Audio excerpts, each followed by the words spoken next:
চাঁদপুরের ফরিদগঞ্জের ৫ নং গুপ্তি পূর্ব ইউনিয়নের গল্লাক বাজারের পূর্ব পাশের ব্রিজের দক্ষিণে বাঁধ নির্মাণ করে মাছ শিকার করায় এক পাশে পানি থাকলেও অপর পাশে নেই পানি। এতে গল্লাক থেকে শুরু করে দক্ষিণ লক্ষ্মীপুর জেলার কাটাখালী পর্যন্ত হুমকিতে পড়েছে প্রায় ৫০০ হেক্টর আবাদি কৃষি জমি।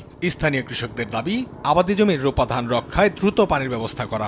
ডাকাতিয়া নদীর শাখা বেড়ায় বাঁধ দিয়া তারা মাছ ধরে। দক্ষিণ দিকের আমগুজ হইতে কোনো পানি নেই, কৃষক মরে যেতে আছে। সময় মতন সার দিতে পারি না, ওষুধ দিতে পারি না, নিট দিতে পারি না। নিট না দেওয়াতে, সার না দেওয়াতে মনে করেন আমরা ক্ষতিগ্রস্ত হইতেছি। তুমি শুকাই যাইতেছে, জমি বাঁচতে পারতেছি না, সার দিতে পারতেছি না। ভবিষ্যতে যেন এই বাদ দিতে না পারে, প্রশাসনের কাছে আমাকে এটাই অনুরোধ। নদীতে বাঁধ দিয়ে মাছ ধরছেন স্থানীয় প্রভাবশালীরা। এতে নদীতে পানি না থাকায় কৃষকদের জমিতে সেচ দিয়ে পানি দিতে পারছেন না বলে জানান স্থানীয় স্কিম ম্যানেজাররা। আমার স্কিমে 700 থেকে 750 কৃষক আছে। কৃষকের পানি না দেওয়ার দিতে না পারার কারণে কৃষকের লগে বহুত জমজট হইতেছে। বাঁধ দেওয়ার কারণে আমগো পানিটা আইতেছে না।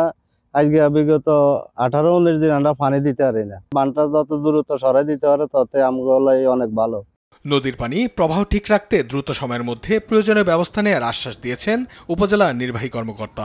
ডাকাতিয়া নদীর বাঁধের বিষয়ে তদন্ত কার্যক্রম চলছে। কোথায় কোথায় বাঁধ দেয়া হচ্ছে আমরা সেই লোকেশনগুলো ট্রেস করার চেষ্টা করছি।